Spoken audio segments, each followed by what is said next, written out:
Primeiro, eu quero dizer que esse é o pior orçamento da história. Não bastam ser 2 trilhões do orçamento público para pagar a dívida pública, não basta a lógica do teto de gastos, que anualmente vem achatando o orçamento das áreas sociais. E agora, nesse contexto de calamidade pública, de pandemia, nós vemos o orçamento do SUS cada vez mais achatado. Nós ainda temos a conivência do parlamento em, dentro dessa lógica do teto, escolher justamente destinar para as áreas que são menos úteis para a sociedade nesse momento. Eu gostaria de destacar, por exemplo, o fato de que há mais de 4 vezes mais orçamento para as Forças Armadas do que para o SUS. Eu pergunto para as senhoras e para os senhores o que é, afinal de contas, que as Forças Armadas estão fazendo de tão importante nesse momento para o enfrentamento à pandemia da Covid-19.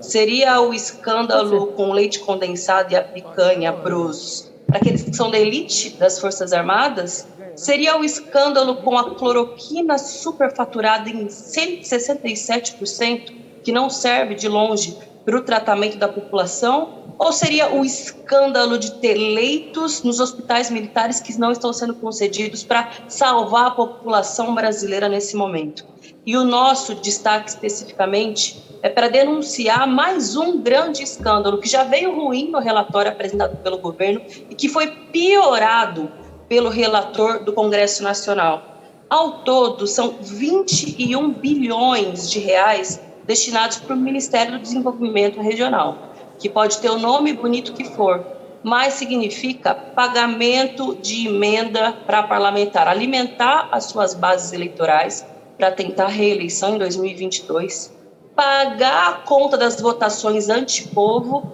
e pagar a conta das eleições para as presidências da Câmara e do Senado. É por isso que o PSOL jamais vai abrir mão do seu direito de obstrução e de denunciar esse orçamento escandaloso, ainda mais diante de cortes na saúde, como eu já disse, no momento de pandemia, na educação, em que as universidades que contribuem para o desenvolvimento científico, para a produção de inteligência, para lidar com a pandemia, estão sendo estranguladas e não vão conseguir passar do mês de julho para pagar as suas despesas, e ainda mais diante de um orçamento que retirou da Previdência Social, do abono salarial, para garantir o pagamento das despesas,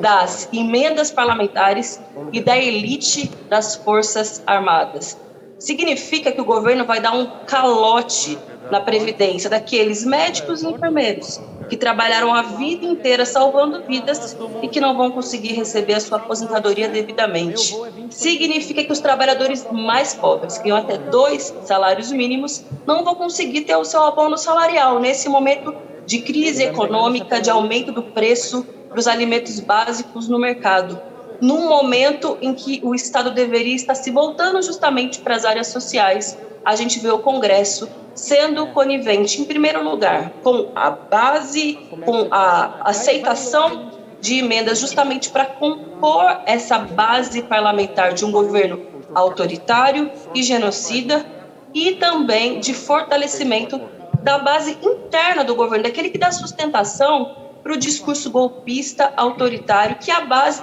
que é a elite das Forças Armadas, que não se trata dos militares ou dos policiais da base, porque esses estão com os seus salários congelados, assim como os demais servidores públicos da educação, da saúde, mas que agora a gente vê um referendamento nessa sessão, e também houve, infelizmente hoje, na CMO, esse orçamento descarado, aquém das necessidades da população brasileira, baseado num acordão que é vergonhoso e que, de longe, precisaria ser denunciado de forma muito contundente por todos os partidos, mas que, infelizmente, nós não estamos vendo isso acontecer. Portanto, presidente, nós do PSOL somos contrários ao orçamento e também apresentamos esse destaque, para que, ao menos, a gente faça essa correção. Os trabalhadores precisam ter os seus direitos previdenciários assegurados. Não podem ser penalizados pelas regalias do Exército e para pagar emenda de deputado. Obrigada.